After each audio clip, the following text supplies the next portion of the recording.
Okay, hello, people. Is that anyone there? Oh, so hello, everyone. Ooh, my forehead looks very shiny in this light. Maybe I should turn off the overhead lights and just put on the uh, just the other light that's in the front. Okay.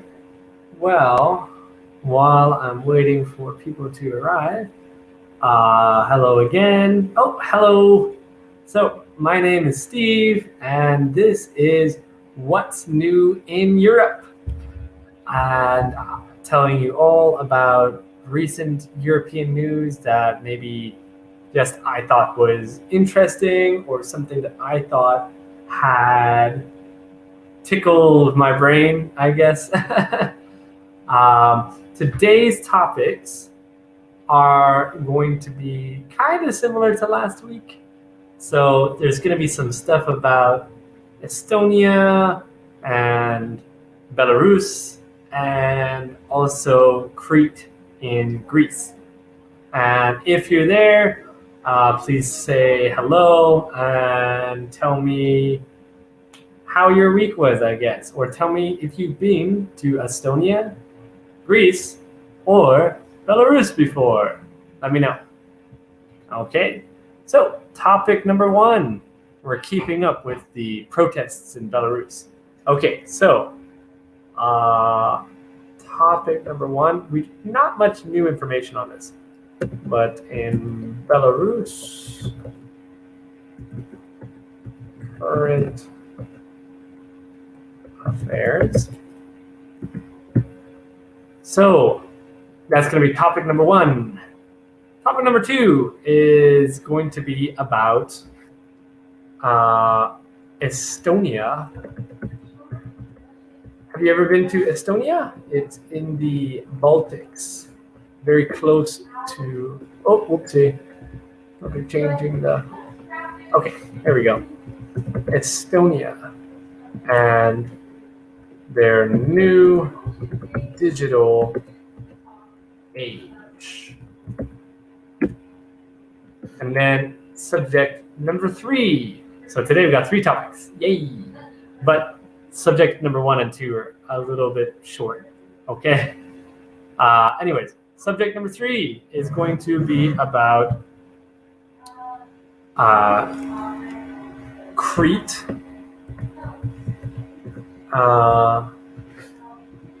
Greece. So Crete is an island or area in Greece, in the country, in the Mediterranean. So like over around this area. It's so hard to point with my finger in this camera. Like around that way. Yeah. To the like east of Italy, right? Okay, so Crete, Greece, and AI olive. No, I pressed the wrong thing again. AI olive farms. Sorry, there should be no capital letter on the O for olive. That's my mistake. I'm typing from like kind of like below, so it's hard to see what I'm doing. Anyways, so to start us off with the current. Make sure to say hello, tell me your name, and how you are. Hey, Nana!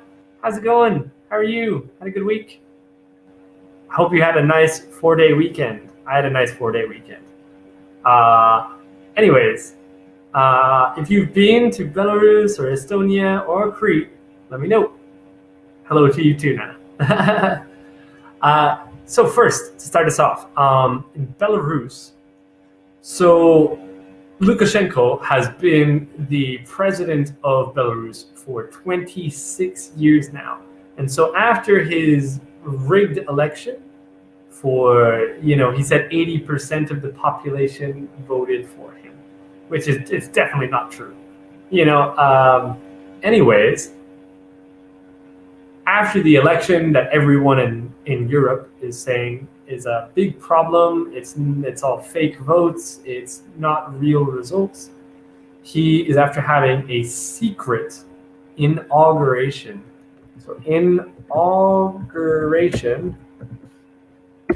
inauguration means when a person is like made like the president or leader or prime minister, they're given some special title, and that is called the inauguration ceremony, right? So everyone hates Lukashenko, basically, and so they had to have like a secret ceremony. They had like a secret inauguration with no announcement and no plans. They just like all of a sudden were like, oh yeah, we did this secret inauguration ceremony. He's president now again for his like 8th term or something, which is crazy. Like, could you imagine if like Shinzo Abe, like, so after Shinzo Abe got like sick and Mr. Suga replaced him, could you imagine if they were like, oh, we had a secret inauguration and he's the new leader of the country, but no one agrees? It's nuts. It's nuts. And the police are being still violent with the protesters. The city center is still shut down. That's pretty much it. Like, there's not much else going on in Belarus right now that I know of. So, moving on from Lukashenko's dictatorship. Estonia. Yes. So Estonia, which is one of the 3 countries in the Baltic states, so I think some of you might already know, like Estonia in the past was a mostly farming country. Like, they didn't really have much extra technology or even like Wi-Fi or internet service. But then within the past 20 years, they have tried to make a national free Wi-Fi or free internet service for the entire country, so that everywhere in Estonia, whether you live there or not, if you're just a tourist too, you can use it, I'm pretty sure. You can use this wireless internet. I've heard, though, that it sounds really good, but right now it's still in the making. So they still have free internet for everyone, but right now it's kind of not so strong or not so powerful, and they're having problems with people accessing the network in, let's say, rural or countryside areas, which makes sense. You know, like, that's, I mean, at least they're trying. It's still like good first step. I think that's really great. On the other side, so along with this kind of push towards digital work and computer work in Estonia, they are also, they have a new type of visa in Estonia. So this new visa is called the Digital Nomad Visa. So a digital nomad, let me write that down. Digital nomad. Right. So a digital nomad, a nomad is a person who travels around for their life. You know, they don't stay in one place forever. They don't settle down and buy a house. For example, the Mongolian farmers, they are nomads. Or like Native Americans a long time ago were nomads.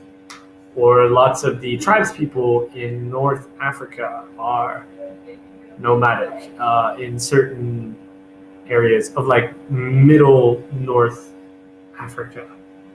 There are nomadic people that travel and don't build houses. They have like yurts, like the Mongolians, that you can pack together and move around, or like teepees, like certain tribes in the Native American nation, right? And so, anyways, a digital nomad is a modern day term for a person who does like their work online on the internet. Maybe they're a programmer or a photographer, or maybe they make, I don't know, they do something from the internet, whether it's some kind of digital service that doesn't require a house, basically, right? And so there are lots of people who live like a digital nomad life. And what they do is they work like freelance usually. And so they work freelance, and then what they do is kind of whatever they want, which is actually seems like a really nice way to live. Would you like to be a digital nomad? It's like very independent. You don't work for one company. You work freelance and you get paid, and then you travel around and you work while you travel. Anyways, back to the topic. Estonia is giving digital nomads a visa. So as a freelancer, it's very hard to get a visa in most countries unless you already live there, right? So for example, in Japan, if you don't have a primary place of employment, then the Japanese government will not give you a visa unless you're making like lots and lots of money, and then you're going to pay lots of taxes. But even then, it's quite hard to get a freelance visa in Japan. And so instead, in Estonia, they are now offering a digital nomad visa. So if you are a programmer, or if you do all of your work on the internet, like freelance, then you can quite easily get this visa and then move to Estonia. Like, obviously this is for non-European citizens, because if you are like a European citizen, then you can already just move and work there. It's open because the EU passport is very how do I say it? Useful. Very easy to travel around with. Okay, so that's all we have about Belarus and Estonia. Now this is the next topic, the main topic for today, which I thought was really interesting. So in Crete, in Greece, their primary export in this area is olives. And in Crete, Greece, there are over 80 million olive trees. How crazy is that? 80 million olive trees. That's like this many olive trees. Look, 80 million olive trees. Oops. Yeah. So there are 80 million olive trees, which is absolutely nuts. And in general, agriculture in Crete, in Greece, takes up 85% of all of the fresh water that is used in Crete, Greece. So that's almost all of the country's water goes towards like irrigation, which is like watering farmland, right? Irrigation, watering farmland. That's another hard one. I'll put that in there. Irrigation. Yes. Okay. So 85% of all the water in Crete goes to irrigating water and farmland water for growing let's say vegetables or other kinds of farm food, right? But the main thing they grow is olive trees.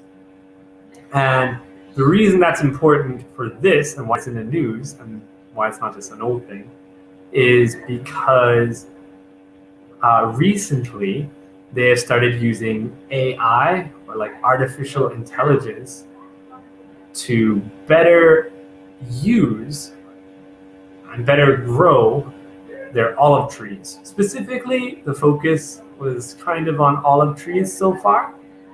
And what they're doing is they're putting sensors, so like sensors into the soil on these olive farms. And these sensors, they test for like how much water is in the soil, how much, like what's the pH of the soil, how much rain has there been that day, what's the upcoming weather look like. So it tests all of these different things, and it loads all of this data into a computer in the cloud. In the cloud just means like on the internet, basically. And after that, they're using this AI to find out the perfect amount of water to use on these farms after reading all of this data, so that there's zero waste. And they think that because of the amount of olive trees and the amount of water that they use every year, that they could probably save a huge amount of money for the country and boost their economy just by water usage. And so that's what they're doing right now. They're starting that on a few farms, and they're hoping to kind of bring it to more places, right? After that, there's going to be AI doing the same thing with like pesticides. So like the chemicals that they use, that they spray on the farms to kill insects and to get rid of disease and funguses and that kind of stuff, right? And then fertilizers are what you use to make your plants and make the things on your farm grow faster and healthier and bigger and better, right? So they're going to do the same thing with fertilizers and pesticides. The only thing is it's a little bit more difficult because I guess you don't use as much pesticide or fertilizer as you do water. There is way, way, way more water used in comparison. So that's why they're starting with water, because it's the easiest one to test for, and like every farm is using the same type of water. You know, it's not like a different type of fertilizer or a different type of pesticide. So it's easier to start with water and water irrigation and improving on that via smart technology. What's interesting is one of the primary farms that they're starting with is this farmer, his family have been growing olives for 3 centuries. So for 300 years, this guy's family has been growing olives, which is just like crazy to me, right? Could you imagine like your farm is 300 years old? Yeah. Very interesting, I think. And the main problem that he has is actually due to climate change, he says, anyways, when interviewed by the news and such. And so he said that with climate change, it's getting hotter, and it's also so they need more water for the plants, and they also don't know like how much water is going to be there, how much water is going to be used, and because of climate change, the amount of water is changing as well, and also the composition of the fresh water. So composition means like what's inside the water. So that's all changing because of climate change, and that's why they need to suddenly start investing in new technologies, I guess that's mostly what I was going to talk about. What do you guys think? Have you ever been to Greece? Have you been to Crete before? Have you been to Estonia, or have you been to Belarus? I know some people said that they had been to the Baltic states. So I'm very interested in hearing, where in the Baltic states were you? Yes, on other news, I guess, other things that are happening in Europe. So we had, time for the recap, I suppose. Okay, so here's a summary, everything that we had talked about. So we talked about Belarus and the secret inauguration of the dictator Lukashenko. We talked about Estonia and their new digital nomad visa. And we talked about the island of Crete in Greece and their new AI-powered farming. Tell me if there are any subjects or areas that you would like to learn about or hear about in the chat. Is that this side? This side. That way. Over there. Yeah. I guess like on other news, since we have a bit of extra time, there's some other news in Europe as well. So this is something that I was thinking about talking about for next week. So there is a project in Europe to make zero emission cities. So there are a few cities in Europe that are planning to cut their like CO2 carbon emissions down to zero by, I don't know, like 2030 or something, or 2032. And it's kind of like this new European plan of full renewable energy and not causing climate change and helping the environment, kind of. And I think there's 3 cities right now that have been selected for this new, I think they're calling them neutral emission cities. And there's 3 different cities across Europe. Let's see. Yes. So it's by 2030, they want neutral emission cities. In one of them is Valladolid in Spain. So I don't know much about this city, but it is a smaller city. It's not as big as Madrid or like Barcelona. I could be totally wrong in what I'm saying. I need to go research it because that was my plan to talk about this for next week, but we're got some extra time. So, and I think the reason it was selected is because it's already like There's not a huge focus on private transport. It's a small city, so people, more likely to ride public transport or bicycles, or if they do use like petrol or fuel car or vehicle, then most people are riding on scooters, I believe. It's a very interesting idea, I think.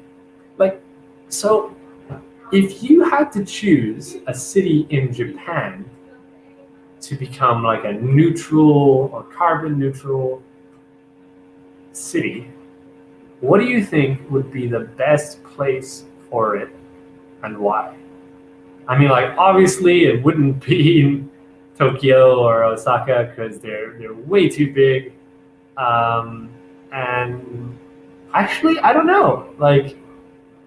Maybe you could if you had enough renewable energy. But I think most of Japan's electricity comes from coal factories, right? So the idea of powering Tokyo with only solar panels and wind turbines seems pretty unlikely. So instead, what do you think would be a city in Japan that you could use to get a zero emission city fully powered by solar panels and wind turbines? Any idea? Well, if you think about it, let me know in the comments. I think I saw a chart recently that said you could power all of the electricity in Europe with one giant solar energy farm in the Sahara Desert, which is in Africa, of course. The size of this solar farm would be huge, of course. However, it would be possible. But the problem with solar and wind turbines and such is that right now we don't have the energy, we don't have the renewable energy to make these without making a bunch of carbon emissions, right? It's just kind of the ironic thing is to make renewable energy, we have to use dirty or black energy, like coal or oil-based energy. So, I don't know. Do you have a way of fixing that? If you do, you're probably going to be a millionaire. Okay. So I think that's all we have time for. We're kind of at the end of our report. Any thoughts? What do you think about renewable energy, carbon zero cities, and what do you think about the situation in Belarus? Do you side with Lukashenko? Do you side with the rebels, the protesters? And what do you think about Estonia? Do you think you would like to live there? Any thoughts on any of those situations would be great. And I'd love to hear them. Okay, so that's it for tonight. And I hope to see you back here next week. Thank you very much, guys. Goodbye from Europe. Except I'm in Japan. Goodbye.